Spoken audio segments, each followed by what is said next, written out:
Alrighty, so welcome to another live stream on the Locked In channel. This live stream is going to be with Redshift Sports, and I want to welcome everybody to this. Thank you for joining. This live stream is essentially going to be going over a little bit about the company. We're going to be talking about a little bit of the products they currently offer, as well as how you can win your own dream gravel bike. And it's a super sick setup. We're going to talk all about it and all the specs and the parts that are on there. And then as well as we're going to have a open forum for questions if you have anything for Redshift as far as their products or anything like that. So we're going to start this off, and I'm going to introduce Eric. Thanks for joining the stream. How's it going? I'm glad to be here. Thanks. So for anybody who doesn't know, I've been very aware. I think I've seen almost every single Kickstarter campaign that you guys have put out since like the very beginning. But for people who are uneducated or don't know or haven't seen my review of all of their products for their stem and their seat post, give me a little background as far as the company, where you started, and kind of where you are at now and what you're working on.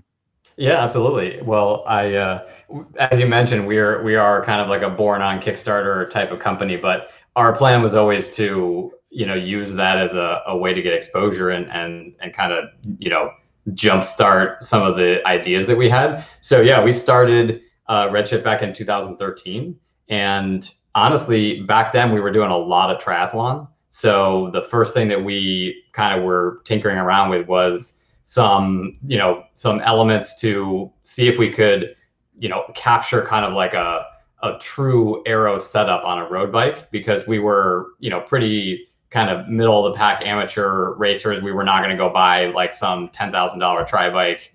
And so we sort of thought, well, maybe we could just make something for ourselves. And as we were doing that, we thought, man, this could be a thing. Maybe other people would like this. This could be a problem that, we would need to solve for kind of like everybody that was like us. And at the time, I think triathlon was like really growing. And it was a lot of fun to go to those kind of events. I know we're going to talk a lot about gravel. Gravel reminds me of what tri was like a number of years ago. So we put a couple of products on Kickstarter, and sort of the rest is history. I mean, we didn't sell too many the first go, but it was enough to convince us that it made sense to start a company. And then we kind of transitioned from our other jobs slowly over the sort of first little bit of time there, and then we kind of just jumped into it full time towards the end of that year, and tried not to look back. At this point we've done 2 more Kickstarters, and they've gotten better, so we're either getting better at crowdfunding or the products are getting better. Yeah. So what was the time difference from the initial start? Because I remember the seat post. That I do remember with the tri position, so you could like flip it forward. And as like somebody with bike fit experience, that was always a thing of like when somebody would come in and be like, oh, I want to do triathlon. I'm like, okay, do you want a triathlon saddle position or do you want a road position? Or are we going to do this awkward like middle split between the two? So that totally made sense, because typically for anybody who cares that is a fit experiences, you usually, as far as like the kind of gold standard, is the plumb line off the knee, hits the end of the crank arm. But in a TT fit, because of your Aero bars, typically you want to be, 4 to 5 or so like centimeters in front to have that position be comfortable in the Aero bars. Sometimes that varies if you're doing a road bike with Aero bars versus a traditional TT bike, but that's kind of the rule of thumb. So that being that quick position change, I was like, oh, it makes sense. Like, because I had been, That's exactly what we're going for. I mean, there's so many people just throw Aero bars on their bike. I mean, today people do with their gravel bikes as well. Mm-hmm. And they got to be really careful, because as you know, if you close down that hip angle, you may feel like you're faster because you're in an Aero position, but you will actually be generating significantly less power if it isn't open. And for for anything where you're trying to rely on Aero, you start dropping your power off, and it'll just kill all the gains that you get from that Aero advantage. So I think we always had the mantra of, can we take a road bike, any road bike, and give someone a fit that's really close to what they'd get on a tri bike, get into a full set of Aero bars, have like an open hip angle. And so we started literally from what you just said. We said, okay, this is what the forward position should be like, and then we just drew an arc, and that's where we came up with the design. Yeah.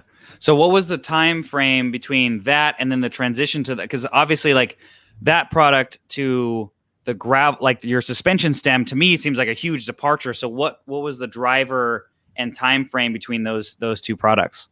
I mean, interesting. This is kind of like I'm sure all small companies have their sort of growth stories. I mean, Right. At one time we thought, oh, you can have an entire company and sell just a couple of products, and I think that was a really, really not very educated opinion. And I think we learned a little bit the hard way that we came out with that Kickstarter, we started selling the product, we got like super good feedback from fitters, from lots of people. It was a lot of enthusiasm. And I think we thought, okay, great, let's build this up, and then we'll be able to come out with other products. So we were developing stuff in the background the whole time, but we probably made the mistake of thinking, oh, let's go to every trade show we can, let's go to races, and we probably jumped into that sort of like not being marketing people. We jumped into one aspect of marketing too much. And, so we've been developing the STEM, we've been developing other stuff in the background. We just hadn't thought about maybe we should come out with this. And then it kind of hit us around like middle of 2014 or so, early 2015. And that's when we came out with the other Kickstarter in 2015. We thought, yeah, we've got to just push on and, let's just start introducing product, because that's what we're really good at. And we can go to every race in the world, and we're kind of just racing then for ourselves and not really like doing much else. So it's a passion project, not a business at that point. Yeah, totally. Yeah. So that's cool. Yeah. So, because I mean, have you seen an uptake? Because like for the STEM, I know it came out first. In 2015, gravel was just like essentially, I mean, cross was bigger, I think, than the gravel was. So once the gravel events and things like Belgian Waffle or Dirty Kanza or Grinduro started taking off, did you see a big uptake in sales?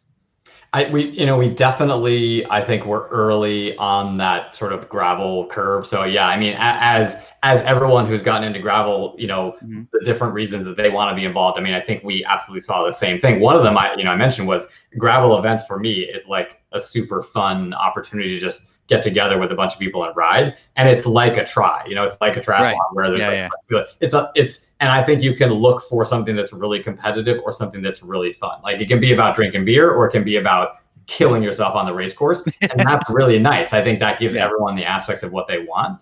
And so I think we definitely saw that was going to be really exciting. And so I think we let ourselves kind of get pulled in that direction. Interestingly enough, more stems than you would think go on road bikes. And that's still the number one place that people use our stuff, both the stem and the seat post. And so there's still a lot of road riders out there. It's obviously a huge thing.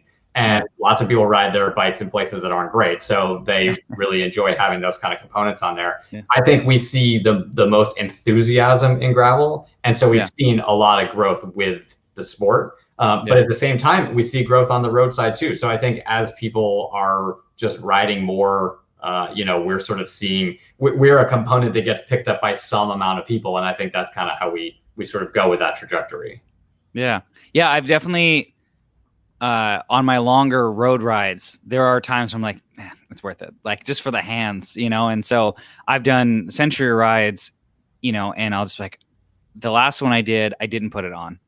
And at the end I was like, probably should have left it. Like it'd be worth the 100 grams or whatever it is for all the climbs, I'm just like, it is nice. And I think that like, especially for, endurance riders or someone who wants to go, like if I do even like a road, long distance bikepacking trip, I'm talking with my buddy about doing one from SF to LA, it's 550 miles. I was like, I'm 100% going to have that stem on, just because it's like, we're doing, good mileage every single day and just fatigue.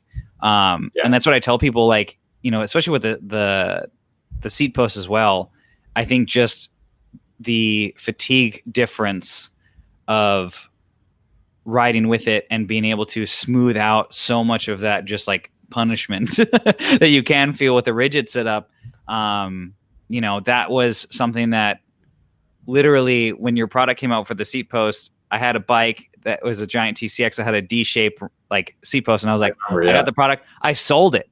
Like, I was like, I'm getting a new bike. I'm getting a new gravel bike. I worked with Cobalt. I'm like, yeah, you have a round seat post. I was like, hell yeah, I can use this thing. Got on it. And I was like, never going back. Like I have to. Yeah. So I think that would have been a game changer for Grinduro when I did it, because there was some dissents. I remember you could always tell that they were bad because you'd see a rainbow of water bottles right before the corner. It would just be like, you're so tired, fatigued. You're just like, oh man, it was like raining and hailing that day and it was just awful and you're miserable. You just see like, oh, one water bottle, 15 water bottles, like, oh, okay, this is going to get bad. And you kind of brace yourself for it.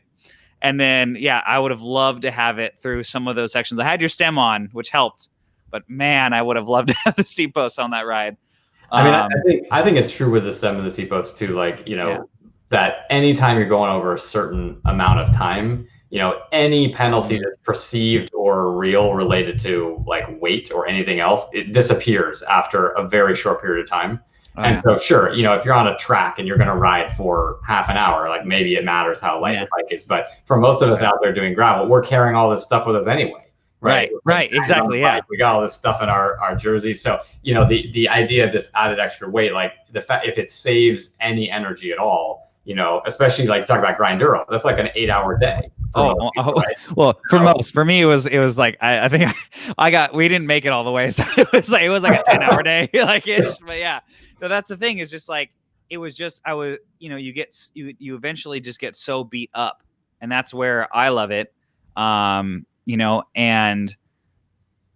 I think it really does, especially for this industry. I totally get the commuter aspect of it. 100%. If I like lived in some super, like Portland or metropolitan area where I didn't have a car and I'm riding everywhere and have crappy streets, hell yeah, I'd have the stem and the seat post on a hybrid that I'd ride around town or whatever. So I completely get the angle of how that really does open up, this to different categories. But yeah, I think that's really where, like, when I initially saw it with the tri seat post, I was really surprised when the stem came out. So what if you can talk about anything? Obviously, I don't want to get you in trouble. Obviously, for the stream, for everyone who's watching this live or watching this later, we keep it amongst ourselves. It's fine. Yeah, obviously, yeah.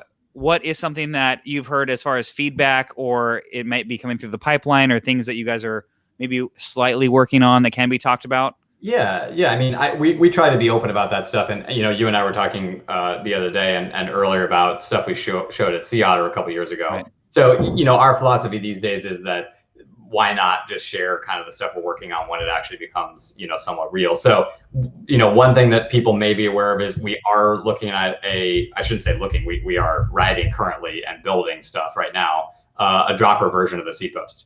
So. That is in the works. Production slated for next year. Obviously, bike production is a mess right now, so who knows how that's going to go. But we're slated to start that next year. So we've gotten a lot of really good feedback about that. Obviously, we've been riding it and enjoying it. So I think that's kind of a cool thing coming down the line. We just released our 80 millimeter version of the stem. And we are working on shorter versions. That is, like, we've heard that loud and clear from people. And we're seeing the same thing, just frames are changing for gravel. So we are looking right now. We have a new design that we've been testing, and we're looking at least doing 70 and 60 millimeters. That'd be, that's crazy. Yeah. We may be able to go shorter than that, but like it may not be sort of ideal to do that. So those are two things that we've got kind of hanging out there. And then one thing that I can share that is not actually that well known by anybody, but again, we're among friends, so you're hearing it first, people. This is exclusive. This is exclusive. We've got a new version of the stem actually, which we call the Pro Stem, and it's going to be right now it's the 80 through 120 range, but it's basically got all titanium hardware, and we've done a bunch of machining on the inside of the stem to remove extra weight. So it's the lightest shock stop you can get. And it's got like a cool new look on the outside, like a new finish and stuff. So that is in the works. We're waiting for some parts, but it'll be probably done by the end of the year in terms of like we do all our assembly work in Philly. So the team is getting stuff now, and we'll be building in November at some point. So so that will be something coming out, and I think people will like it. It's got like a pretty cool modern take on things, and then it's a good bit lighter. So no, that's awesome. Yeah, I did. I think I tagged you guys in it. I did some like some Redshift tuning, and it was like I found some like I think they're Thai like faceplate replacement. So it's just the two sides, so they're not connected in the middle. And then I did a full like rainbow Thai hardware. I think it dropped like 10 grams. It was like I was just like, well, it looks cool. Like, but I've definitely done that. But I'd totally be interested in that. I think that's the big thing with a lot of people is especially for road. If it because I mean it roughly, I want to say for most average stems, it's only like a 80 to 100 gram weight penalty. Yeah. So if you can get that down even by half, I mean that's 40 grams or 50 grams. That's trying huge. to knock it down as much as reasonable. I mean, at the end of the day, the stem gets beat up, and so it's it needs to be really tough. And so I think that has limited our ability to remove material because we don't want to compromise any of that kind of stuff. But yeah, we have gone out there and taken out everything that we were possibly tested it a bunch, put some stuff back in, and then tested more. And so, that's where we've ended up. And I think the tie hardware, I mean, it's not only is it weight savings, but it's like 50% kind of bling factor too. So Flex is worth something. Yeah. And I did a video on like how much weight can tie bolts in your frame set actually save. And I didn't even think about it. Some guy was like, oh man, he's like, yeah, I switched all tie hardware because it doesn't rust. And I was like, you know what? All right. It doesn't matter to me in California, but sure, everywhere else probably matters. But here we go. Tie that seat post too, please. We'll get there. We'll get there eventually. And then take my money gift. Yeah, that's great. So I guess Mikey's on board for the lightweight road stem, and we got Cole apparently has been waiting for the 70 for his Fargo. So yeah, I definitely think tapping into that mountain market. So question I have that I've had comments about: have you ridden your Redshift stem with a suspension forked bike?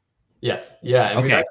It's kind of weird. I don't know. It sort of surprised me, but there's a bunch of people that will send us notes and say like, oh, I ride this with a suspension fork, or I ride this with a Future Shock, or I ride it with. Oh, with the Future. That's weird. That's really weird. Yeah. Future Shock combo. And then like we've got people that ride it with Lauf fork. So I think it's kind of one of those things where you can definitely set the stem up to complement a shock.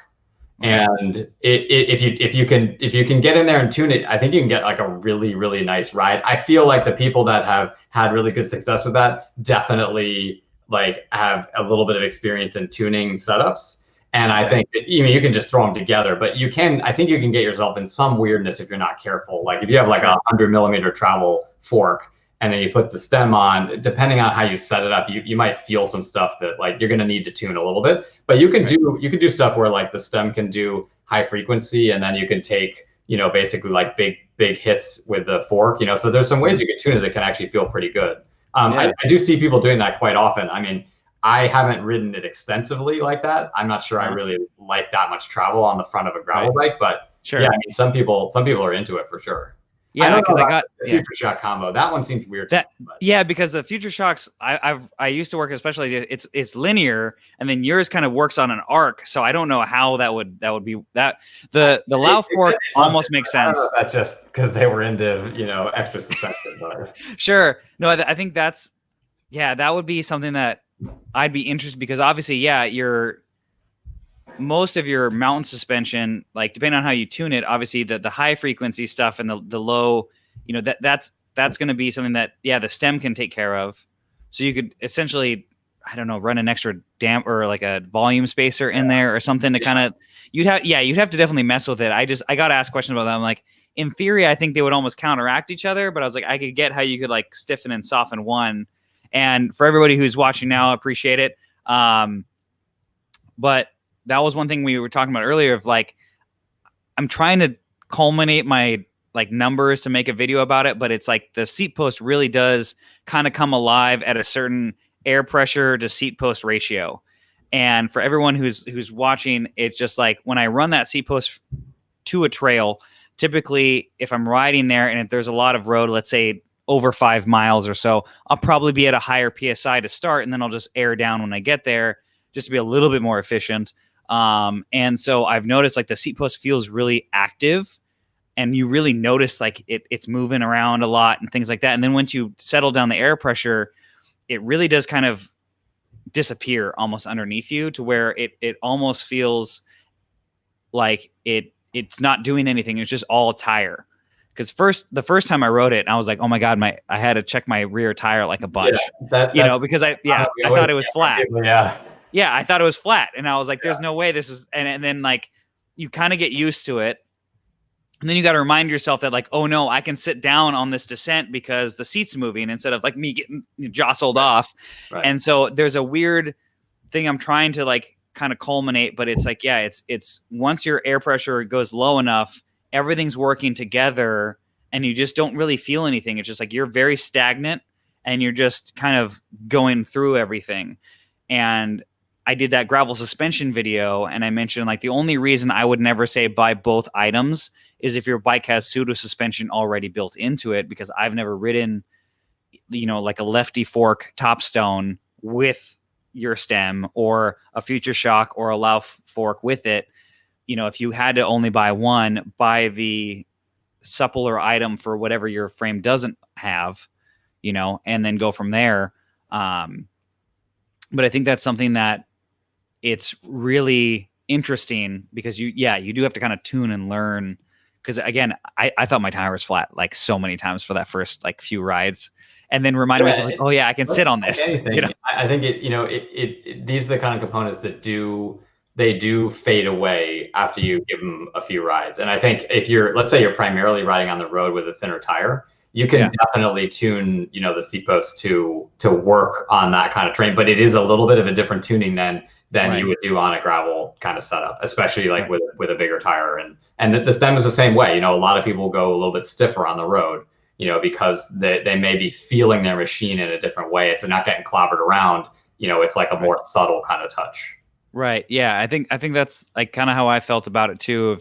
I've told anyone who buys it, for the stem at least, give it a month or two of break-in, because obviously depending on your mileage, I've really noticed it softened up because for pure transparency, Redshift has sent me basically their gamut of stems. So, and I've loved them, but I've definitely noticed like, oh, this is the new one. Oh yeah, it's more rigid, but I kind of break it in. And so I know that.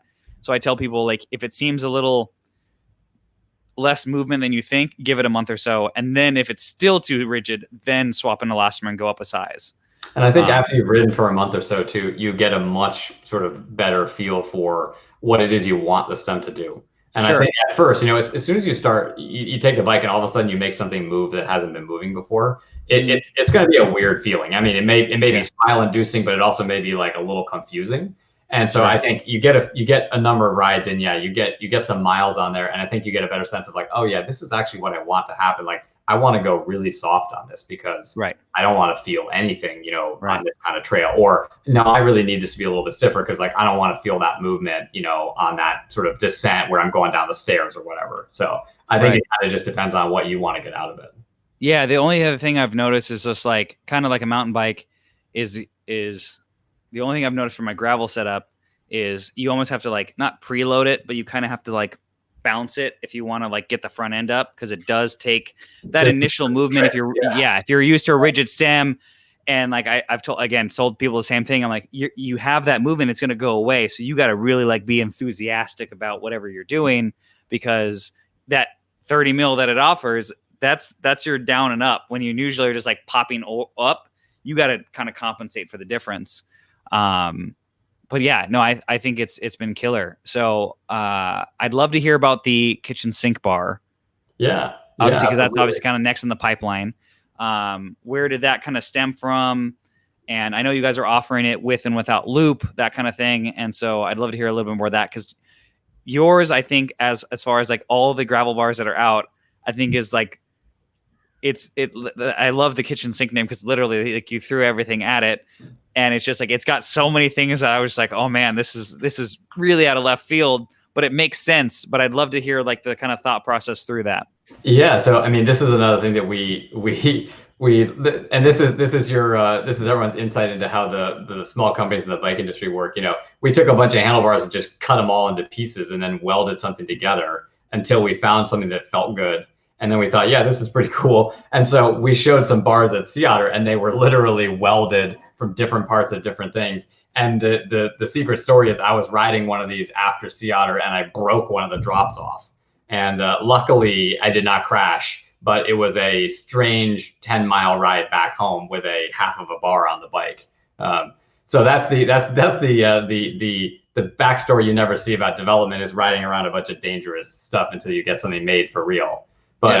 But yeah, the where it came from was we're big fans of wide bars, and so we've been riding some of the wider bars for a little while, and we hadn't seen anyone combine basically this sort of like three elements that we really liked in handlebars. One being having this like utility kind of aero loop aspect, which was something that people were putting stuff on, people were using Aero Bars, just different things that you were doing. They were adding like bar extensions, and then so we didn't see people doing that with a base bar. We didn't see anyone combining basically like flare and rise and sweep together, and then putting that all together with something that was really wide. So that was kind of where everything came from, and our attempt at putting the bar together was, I think, us saying, this is the bar that we want to ride on gravel, and we're not in the middle of traffic. I don't want a 35-inch bar, that 35-centimeter bar that's basically intended to go between cars. This is to give me major control.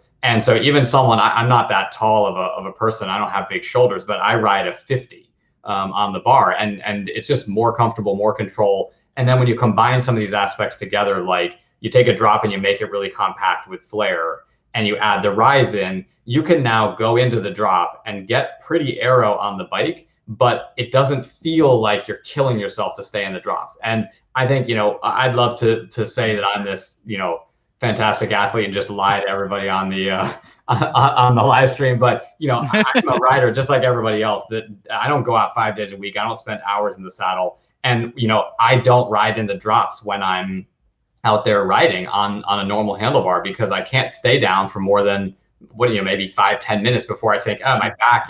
So we thought, let's make something that's aero, but it's actually something you could ride for an hour in that position. And we learned with our Aero Bars and with the seat post that we put together that and we did a bunch of tests like in wind tunnels and on tracks using some different like systems to measure power output and aerodynamics. And the more comfortable the rider, the more aerodynamic they are. And so, the same is true for, any kind of riding. You can put out more power if you're more comfortable. And so the bar, this is sort of an attempt at us doing that. Now, we're not trying to make some super aero setup, right? But we're trying to make something that gives you kind of that comfort and control, which leads to the ability to ride faster. So, you and I were talking earlier about, DK and some of these things like that. This is the kind of thing we were getting people asking us, who were in DK. They were like, hey, do you guys have something that, can I put your Aero Bars on my thing, and how can I make it so that it'll all kind of combine together? And this is sort of where we came with this. It's not a full aero setup. It's not meant to replace Aero Bars, but it's meant to give you that faux aero position, if that's the kind of way you like to ride. And then, you're showing the grips right now. I mean, this I think is an important element too, is that as we were putting the bar together, we also said, man, wouldn't it be great if we could enhance further the hand positions? And so that's where we came up with this sort of top and drop grip. And, the drop grip is basically a drop bar, ergonomic style grip that we're probably familiar with from, mountain bikes or cruisers. And it really is comfortable to have that kind of thing in the drop, to take the kind of the palm of your hand and let you rest there and not kind of get like just that round bar effect on between your thumb and your first finger. And then I think that grip is really great, but I have to say, like, the upper grip, the top one, for me, I'll never ride a bar without it again. And it just it's such a nice position for climbing. So I'm a tops climber. That's how I like to climb. And so I don't put like a ton of weight on the bar, but if I'm climbing really hard, like you mentioned Grinduro, if I'm doing that hour and 20-minute climb in the middle of Grinduro, that's the position I'm in for going on and on and on. And I'll grip the bar pretty tightly, and having that grip there, it just lets me relax. And I think that's the same thing. It's like, if you're comfortable and you're relaxed, you aren't using as much energy. And at the end of the day, we're sort of trying to complement our, let's say Redshift's offering is about, letting people, go like further, faster, and more comfortably on the bike they already have. This is the same thing. So it's like, this handlebar is going to make your ride more comfortable and more fun. And it's got all this crazy stuff on it. So you can put a bunch of stuff on the loop, and, we're doing a bag for the loop. So there's all kinds of good opportunities to do interesting things with it. Cool. So for the drop grips, is that something that you add over tape, or is that something you have to commit to, like it being like untaped for that section? Yeah. So you untape in that section. and Okay. then you put it over basically. Okay.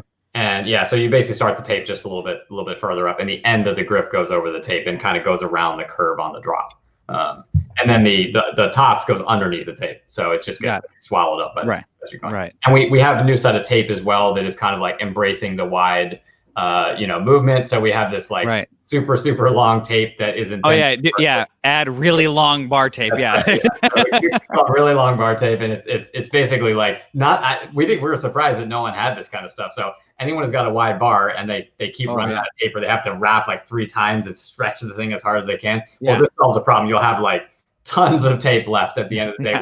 We put the tape together, and then we're like, add another 10 inches to this, and like we're good. Exactly. So yeah, no, I think that's definitely something I noticed with.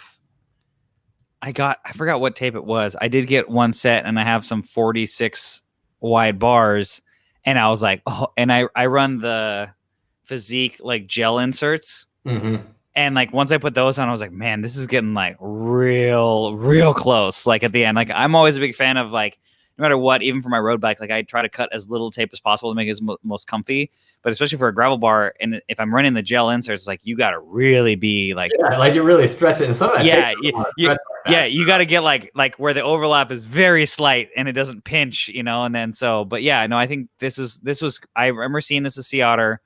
It was crazy, and I was like, this is it makes sense. I think the reaction's been pretty positive. And obviously, we aren't immune to shooting ourselves in the foot. So we put that out at Sea Otter, and then we started production, and we actually ran into a huge issue where we built all these molds, and they started doing the bending, and then the factory couldn't like accomplish what we needed to accomplish. They couldn't get the rise bend as close as we needed it. And so we had to restart with a new factory. And in the meantime, there's a bunch of bars that have come out now. And so we're sort of like kicking ourselves a little bit that we hadn't been faster. But if we help to usher in the era of wide, crazy bars, I mean, we're happy for that. So yeah, I mean, yeah, that's definitely a thing. I mean, now, yeah, with the funniest thing was when I looked at the site the other day, I'm like, oh, the smallest it comes in is 44, and I was like, all right, cool. Like I was shocked at that because, like I mentioned to you, like my buddy Mario,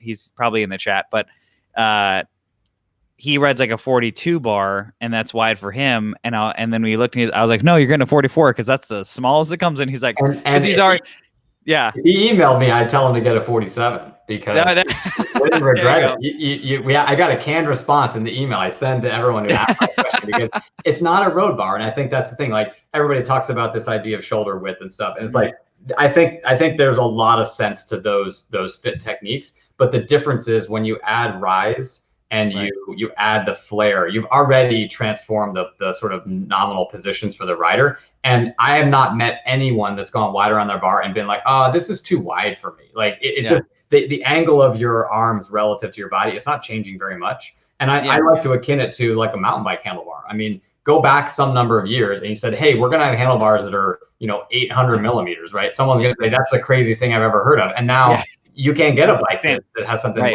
under 700, right? So I think that's sort of the funny thing is that it sometimes takes a little bit of like breaking some of the traditions to maybe say like, well, what was the reason we were fitting that way to begin with? Was it because the drops were in line, with the hoods, and we were trying to create this sort of like Peloton style, like, racing kind of position? Like what is the real thing and it's like, well, gravel's different, right? Like we don't, you don't have to worry about having a super wide handlebar unless you're doing some crazy single track, and then maybe you should go with the 44, but yeah. Right. Yeah, no, I completely agree. I think when I have, because again, I have a fit background, is I've told people like, if you do go wider, the only thing you're going to possibly change is going to be your stem length may shorten, because your effective reach is it's not more, potentially not more forward, but it's wider. So, it is going to shrink down a little bit. So there's not great like math, but essentially I tell people like, yeah, if you go up from like a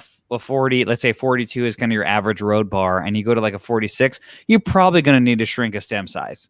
If you go to a 44, it depends how accurate your fit is. You might not have to, but you might want to. And with this bar, I mean, if you go back to the page there, there's a technical drawing, and so there's decent rise on the bar. And That's gonna it's funny. We've encountered a couple people, where we were like, maybe I should go 10 millimeters longer on the stem. right. Oh, sorry. Like Yeah. you do get an interesting, like it's not like everything gets more compact, but like you really are in a slightly different position on the tops. And right. so, and then when you go for actual reach, like it is a little bit like it's not the same as if you just had a bar that didn't have that rise on it. So that's like another element to take into account there. Right. And I think this is the most unique aspect to your bar, I think, across the board, as far as like every other one that I've seen, is the reach changes based on the width. So that factor diminishes. And I think this was definitely intentional. I mean, this is why we put the sweep in, but not so much sweep that it's like kind of crazy. But this allows me to ride a 50 and not have, like some wildly strange position. Yeah, I think that's really where it differs, because I've seen a lot of bars that do have like the crazy widths, like the 50s or the 52s or whatever, but the specs on the bar are the same. So the reach is the same, the drop is the same.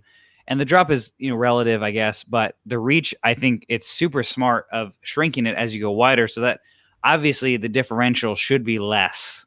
And because, like we all know, changing your stem length is going to change the handling of the bike. And so you don't want to do this crazy bar and super short stem, because it's really going to make this kind of like, semi-truck feeling front end. So to shrink the reach for the wider bar to keep a little bit longer stem length and have it more kind of neutral or natural feeling, I think is a smart move.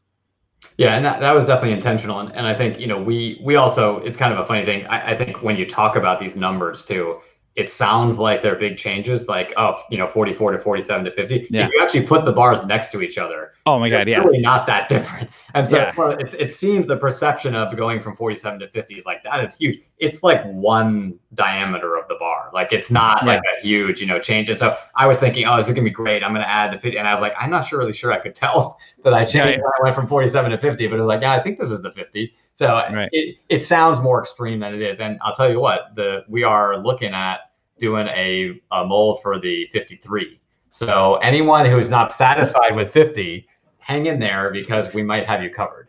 There you go. Yeah. I mean, I think that's the thing, is like, it's funny because if you look at the numbers, it's a centimeter is only like, or 2.5, or was it 2.45 centimeters is an inch? 2.54, so. Yeah, 5.4. Right, there you go. Yeah. So it's like, it's an inch difference between the sizes at best. So it's really not much, and you're splitting that between two, so it's essentially half an inch wider at each side. So yeah, I totally get that. I think it's I've never ridden like a super big like 50 or 52 bar. When I got the 46 that I have, and I tested for a little bit, and I was like, I get it. Like, and it was also I did a bike packing trip with like a 42 bar with flare. Because that was aggressive, a couple years ago. That was like a big thing. I was like, oh man, it's got flare on it. It's got like a 6-degree flare on. I was like, oh, but it couldn't fit my bike packing bag. It just touched. So I couldn't even use the drops, because it like my tent in the bag, touched that. So I could barely I had to shift just the right way to miss the bag. And so it didn't clip on there, So yeah, I totally get it. It makes way more sense. And then, for the leverage, it especially with running some weight in the front, it does help. Yeah, and I think bike packing is we got a lot of feedback on that. And when we were putting it together, we thought, let's make sure this is going to work well for those kind of setups. And I think there, we tried to create some real estate, especially for lights out front. I know that's kind of a big thing there, getting a position that can clear the bags. And so, hopefully that will be helpful for, those kind of the packing setups. And then for the Aero loop, just for curiosity's sake, what is, if you don't, it's cool. What is the diameter of the loop? It's a standard 23/8 bar. Okay. So it's a bar section. Yeah. Okay.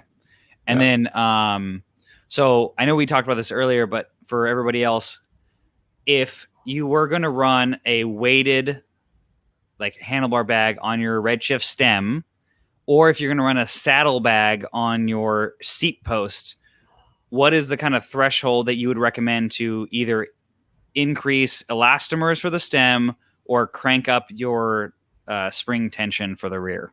Yeah, so and you and I were talking about this, and we were kind of going through the nuances there. I think it does matter on how you're set up, because it's basically the weight you add. It's all relative to the existing amount of load you've got on those two components. So for the seat post, it's definitely going to take a good amount of weight to make a difference. Because if you think about how much weight's actually on the seat post relative to, like the bike fit, where you've got like 25 or 30% of your weight up front, some on the pedals, and then 65 or 70% on the seat post. So there, it's going to take a good amount of weight. I'm not sure what a number would be, but it's probably north of 15 pounds before you might want to make any changes. But you're a little bit more sensitive, in terms of what you can feel on that side of things. So it's possible that maybe you would want to do it at slightly lower weight addition. And so I think it's one of those things where, that's the thing where you would try it with the stem.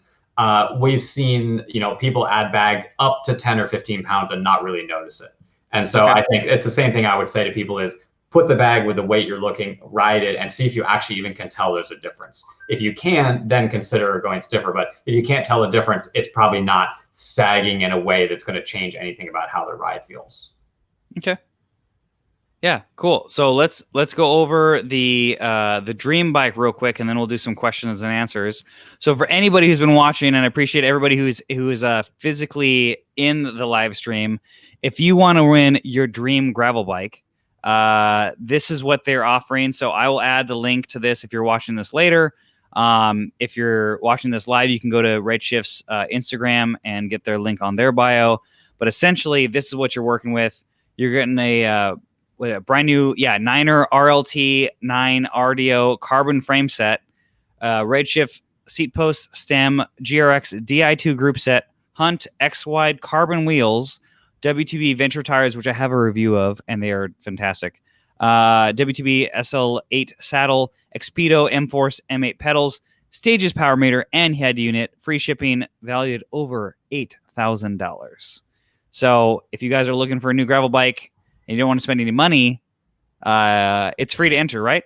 It is. It's totally free to enter. Okay. And actually, I can't believe it's not mentioned in here, but the handlebar, we're putting the bar on there too. Yeah. Well, hey, there you go. See, now you know. You gotta. Okay. So I have to ask. So the promotional photos have no loop, but the video has the loop bar. So is it choice? You get to choose. Yeah, you get your choice, whatever you want. And some people they don't want the loop, and some people they have to have the loop. So right. It's and then very personal preference. And I'm assuming the Niner frame set is going to be chosen by the rider. It's not like they're going to be stuck with the photo shoot bike. Okay, cool. So the photo shoot bike, like the Niner was nice enough to give us a couple bikes to do some photo shoots with. Actually, I rode one for a little bit. It was fun. And then we sent those back because they were just like, nominal sizes. We'll pick the frame size. We'll get the bike. We'll get the frame from Niner. We'll build it up with the components, and then we'll ship it out to whoever wins. Sweet. And a lot of people, this is really funny. A lot of people think it's a joke. Like, we're not going to do it. We're not going to send the bike out. We're not going to keep it. I mean, we're definitely going to send it out. I mean, So it's kind of funny. Someone will win it. It is exciting. Last year, we did this with a pivot, and that went really well. And so, this year we just went back and thought, wow, people seem to be excited about that. That was really fun to do. Obviously, for us, it's great because if people can associate us with these cool brands, we're into that and get some good exposure. So, we set out to kind of do the same thing this year, and we've been doing a lot of stuff with Niner, kind of on the side. We know them pretty well. And then we kind of just said, what would we build and what have we been building up ourselves? Right. And let's keep it simple. So, let's not make it like too many things. Let's just do something that's a really solid bike that someone doesn't feel weird about changing stuff on, but that they're getting this like pretty sweet setup to begin with. So that was the goal. And all the brands were really into it. So I hope that more people do this kind of collaboration stuff, because it was really easy to do. Everyone was like super into the idea of, let's put this together and put it out there. And, people will like to see this kind of setup, and it'll be fun. Yeah. So. So, all right. So let's go through the last few minutes. Let's go through any comments here. Obviously, Mikey's been in the comments. Redshift has made my life so much better and more comfortable. So that's cool. Nice. This was, I think, Jason, this was really cool. I have done fits with people with, similar type of setup that needed something more comfortable because I've had fits with fused discs, multiple sclerosis. Like I've done that, and it is very difficult, to where this is amazing. I think this is something where making riding more accessible no matter kind of what ailment you may have. I mean, currently I'm a little broken, so I relate to this a little bit. Obviously not to this extent, not trying to compare, but this is great. I think this is really where, it shines in different avenues that you might not expect. I mean, really, I love it when people send us this kind of feedback. And Jason, thanks for the comment. Like, this is awesome to hear that you're able to get out there and ride the way you want to. I mean, that's just, like the best feedback ever. Yeah. The heaviest part of your bike is the rider. Everything else is relatively lightweight in comparison. Yeah, he's always in it. He's always in the stream. He is not ever wrong. That is very true. Let's see. Mikey's got another comment. 80 mil just dropped. Yeah, I mean that's exactly. I think the smaller stem comparisons for, again, the drop bar mountain bikes, or the gravel bikes, or your commuters, or mountain rigid setups. I think that's really where that stuff is going to really do well. Let's see here. Let's see. Oh yeah, we got bikepacking adventure. I have 2 Redshift stems on my bike, and then he commented, I think about the same minute, buying a 3rd one for my fixed gear and for road commuting in the UK. Yeah. I've heard terrible things about the roads there. So yeah, that's funny. I never hear anyone say they have good roads. So yeah, I only get people commenting on how bad the roads are, but I guess that goes with the territory. Yeah. Here we go. Looking to add your seat post to my Specialized Diverge. I think that's really where I think it's interesting, because there's a lot of companies that are doing one or the other suspension. I think the Cannondale Topstone is probably the only one that has, now with the Lefty, has the front and rear compliance built in. But like, I would never. I love the concept, but I would never want that, because like I gotta have a Lefty hub for all my front wheels. Like it's a whole big thing if you're not bought into that kind of ecosystem. But I think I think that is one thing. It's like there's always space, we feel like, for people to have something you can move from bike to bike. And I think we are just as excited by the what the big brands do with stuff. And, but at the end of the day, the only thing we ask is they keep things standard, because then it lets us do cool stuff on top of what they do. Is they could just keep it standard. None of this deep stuff, don't make it hard on everyone else. But I think we think that stuff's really exciting too. And I'm glad that people have really embraced it, because like you said, if you have compliance in one area, I know that for a long time people were talking about how bad the front end of the Topstone felt. I'm sure the Lefty's pretty sweet to ride. You do buy in pretty quick when you go that direction. And I think we like to, it's like, hey, put this down, and you can always put it on another bike, which is nice. Yeah, and then I talked about that in my gravel suspension video. Is just like, you add it to where you need it, or you had both. Because like for me with my TCX, it's just like, I felt like the front was more compliant than the rear. Granted, the D-shaped seat post was very compliant compared to most that I've ridden, so it was better, but I didn't ever feel super balanced. And like, it's funny because now after we've talked, like I want to run the stem softer, because I was like, now the seat post seems so compliant. I was like, kind of like I want a little bit more out of the stem.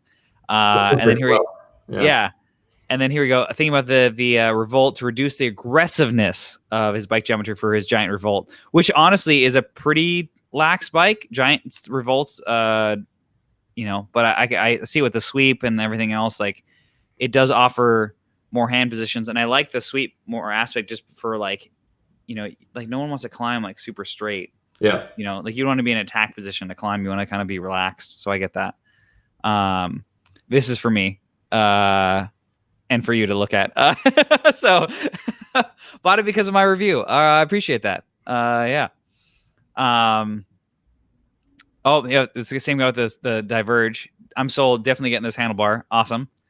Nice. Let's see here. Let's see anything else. The same, for Surly Cross, with a steel bike. Oh man, the ride quality be immense. Yeah, definitely. Yeah. So what is your, as far as recommendation for somebody versus for like road versus gravel or like hybrid? Have you seen any recommended setups that you guys have kind of developed as far as over or under tuning, as far as like travel, is for either the elastomer or the spring tension for the seat post?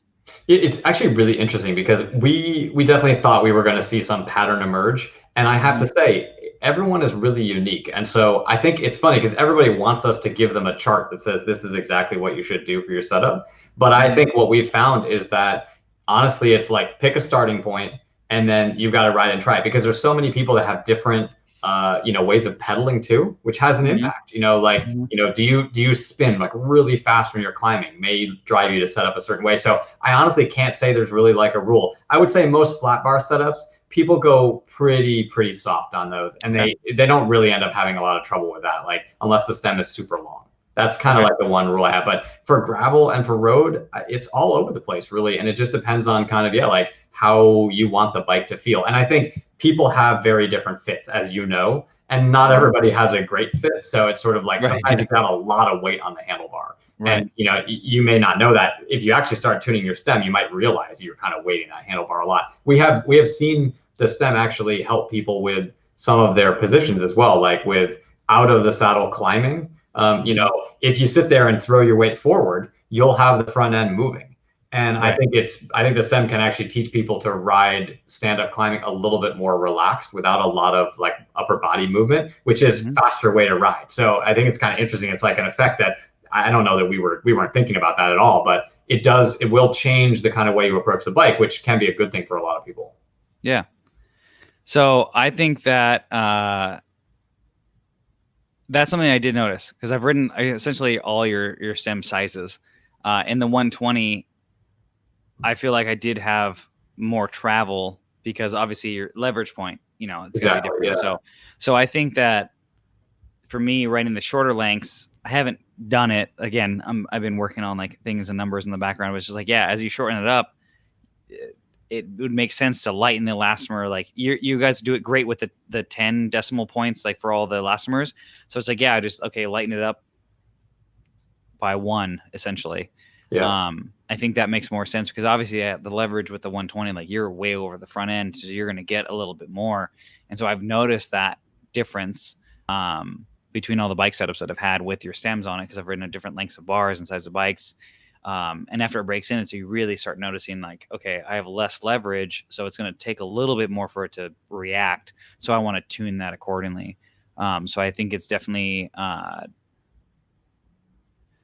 different per stem length as well. And we at one time we tried to incorporate all that stuff in, and it just got to the point where it was like, well, we can't actually hit on what someone should be. The fit dominates so much.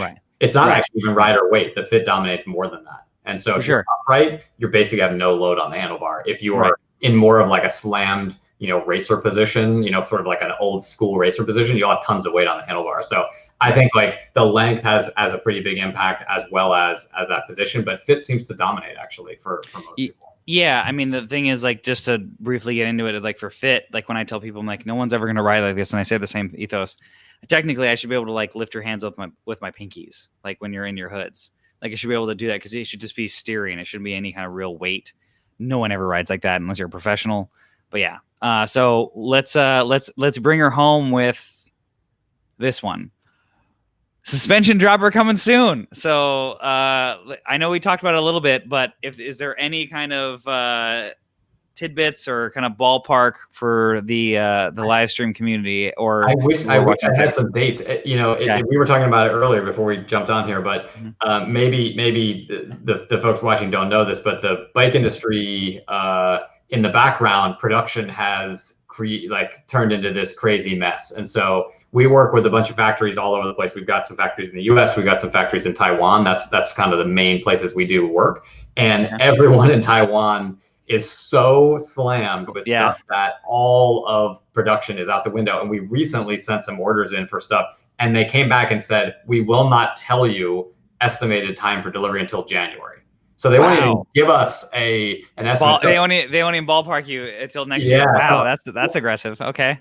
The one thing I can say is that our goal right now is to get production started, like tooling built and production started in 2021. Does that mean it's going to be a normal 5 to 6 month period, which is pretty typical, or is it going to be 9 or 10 months? I don't think we have any idea, because if things slow down, like production schedules will get back to normal. But like if the craziness, around the bike industry, people keep jumping in and people keep selling more bikes and stuff, which is great for all of us that are, that are riding and into this and part of the industry. I mean, I kind of would like to see that happen, but it's going to mean that stuff's going to keep pushing out. And if anyone's looking for bikes right now, the horizon is not getting better. So there are not going to be new bikes coming very soon. And a lot of stuff, you know, they may have had shipping containers set up with stuff. They're pulling that inventory and moving it in weird places. So don't be thinking that everything's going to go back to normal. And I've told a few people this, like, if you can find good deals on, you know, pre-ridden, well-loved bikes, that, you know, that may be a better bet than sitting around for 4 months waiting for something to come in. Because everyone I talk to they have no idea what they're going to do right now with the next model year, honestly. Yeah, no, that's funny. That actually works in my Thursday live stream. Was just like, should you sell your bike during COVID? Because like right now the prices are ridiculous. Like it's top dollar. It's like selling a house when the market's good. Like it's ridiculous. And if you can pass a good bike on to someone else, you may be saving them 5 months of sitting around waiting for something. Sure. Yeah. Cool. All right. Well, we're just gonna start wrapping up here. I appreciate everybody who joined the chat. All 61 of you, I think, that are in here right now. So if you're watching this later, again, links for the Redshift website will be in the description below, as well as the Dream Bike. If you are watching this live, you have, I think, 5 days to get that. It is going to end on October 31st of this year. This is 2020, so if you're watching this later, not going to work. Maybe next year they'll have another bike. But if you're watching this live, click the link for the Dream Bike. I think what you have to do is fill out your email and an email so we can contact you. And then don't ignore if I send you an email saying you won. Don't ignore it. It is not a telemarketer email or a phishing scheme. That is Eric contacting you saying, hey, you want an $8,000 bike for free. So I appreciate everybody in the chat and everybody who got to watch this live and everyone who gets to watch this later. Again, please make sure to try to win your dream bike. And if you do win it because you watch this live stream, tag me on Instagram, tag Redshift Sports, and let us know that it's because of this. So everybody have a great evening or day, depending on what time zone you're in. And I appreciate it. And thanks for watching another live stream with Locked In and Redshift Sports. Thank you very much.